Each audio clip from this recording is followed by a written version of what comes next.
So yes, thank you, thank you. So just to Yeah. start off, tell the audience a little bit about yourself.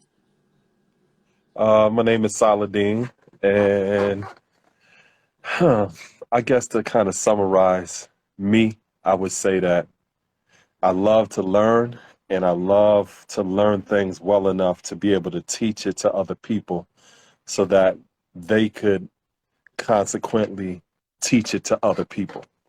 So, I mean, there's a lot of different things that I do, but that's really the foundation. I'm just a lover of learning and a lover of teaching. Hmm.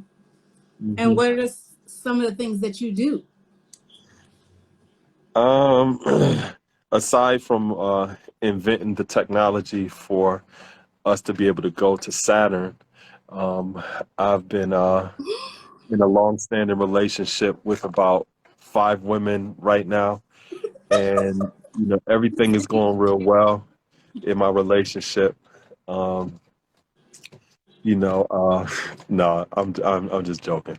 But so my background is early childhood education, and I've been working with youth for over 20 years now, from preschool age all the way up to college age.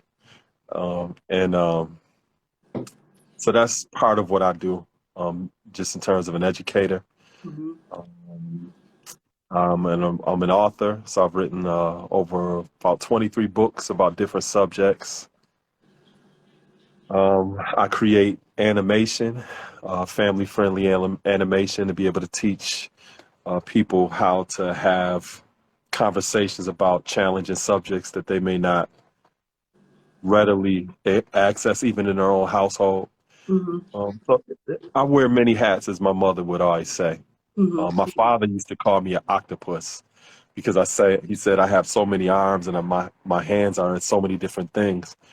But it goes back to what I was saying earlier about just being a lover of learning. I'm always striving to push myself in terms of what it is that I can learn and learn it well enough to be able to teach it to other people. Hmm. And it doesn't matter what it actually is. It's kind of like the way that I pay rent for being on the planet. Hmm. So, yeah, that's just some of the things that I do. Okay. So when were you first introduced to hip hop? So it's like, so how were you introduced to womanhood? Man, for, and I would say this for all men, all males, we're introduced to womanhood through our mothers. Whether we have a relationship with our mother or not, when you're born, you go through a phase in your growth and development, which is a pre-verbal stage Hmm. where you're not able to communicate, and your interpretation of the world is based upon your how others respond to your existence as a child. So, for example, if you have a parent or a guardian, how they interact with you, that becomes your primary indicators of who you actually are being brought into this world. And it is not until you get a little older that you get into your verbal years where now you're able to actually articulate how people have responded to your existence. So, for example, um, in Russia, they have a lot of orphanages there. And one thing that they learned from children in those orphanages is a lot of them suffer from reactive attachment disorder, which is called RAD. And in other words, because they weren't getting the nurturing from a parent or a guardian, primarily their mother, um, on a physiological level, they did not respond to actual emotional engagement. They didn't know how to handle that because they never learned that in those pre-verbal years. Hmm. And I say that because these children who were in orphanages, they still had a concept and developed a concept of womanhood, even under those circumstances, even though they were orphans. And that became a way that informed them how if they were males, how to interact with women in their life moving forward. Mm-hmm. And there's a lot of us that, even though we're not in Russia, as males, we've grown up into situations that could be likened to an orphanage, where we also may deal with reactive attachment disorder, where we don't know how to form natural attachments because we were never given that by the woman that birthed us, for whatever reason. Whether she knew how to do it, whether she wasn't there, whether it doesn't matter what the circumstances are, it's something that we did not receive at a very early age in our growth and development. And that becomes the primary basis and indicator of how we primarily start to view ourselves, and then also in relationship to women.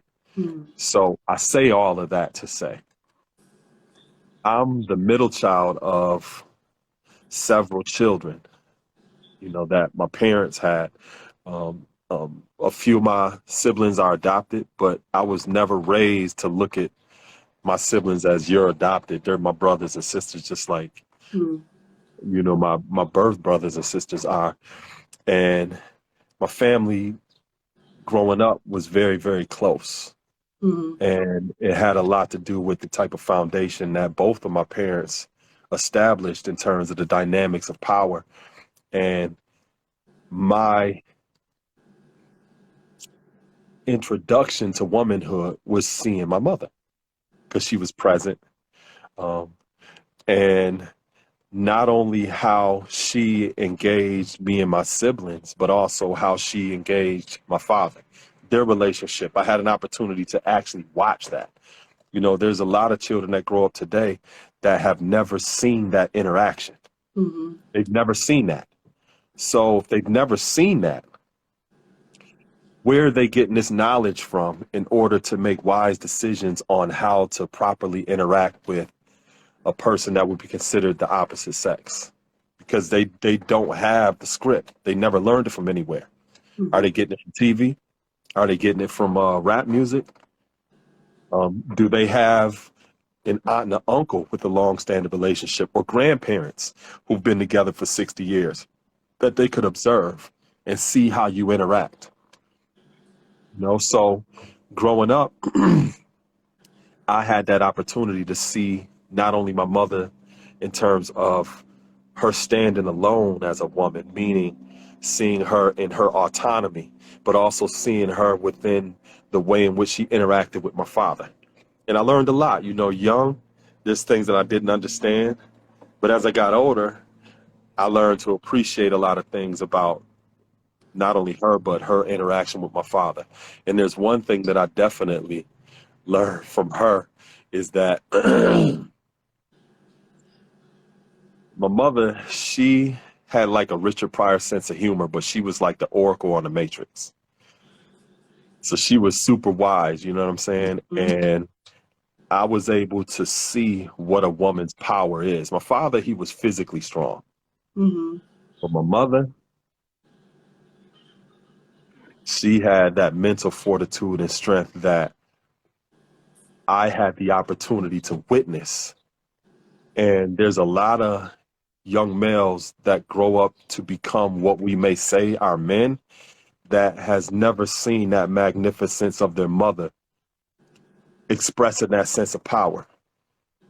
And you learn that sense of respect and humility by recognizing that, especially when you're seeing these dynamics of power in terms of your father having the physiological strength, but he can't match wits with your mother, who's nowhere in comparison is physically strong with him, but can move shit with a few well-chosen words in a glance.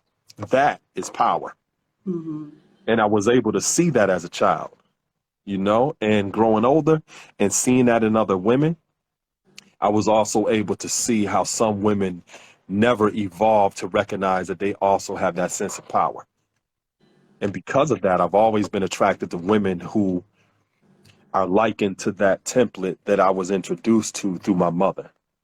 Having that wisdom, having that wit, having that sense of power. And it's unfortunate that a lot of males who we may call men today, just because of their age, has never really experienced that. Mm-hmm. And that's one of the reasons why there is no respect, not only for women in general, but also respect for the planet, because the planet is a woman by nature. Mm. And that's one of the things that you see that's consistent across the board. If you see a male or a man with a very chauvinistic or misogynist attitude, they typically don't have that respect for the planet or Mother Nature also, Mm. you know? So I'm thankful to have that kind of foundation in terms of my mother and her helping me develop the lens through which to see women through in a healthy way. And that's beautiful. And today's her birthday, right? Yes, today's her born day. Mm. Yes. Yeah. So that was a good Mhm. acknowledgement, a reverence to her, on this day. Yeah.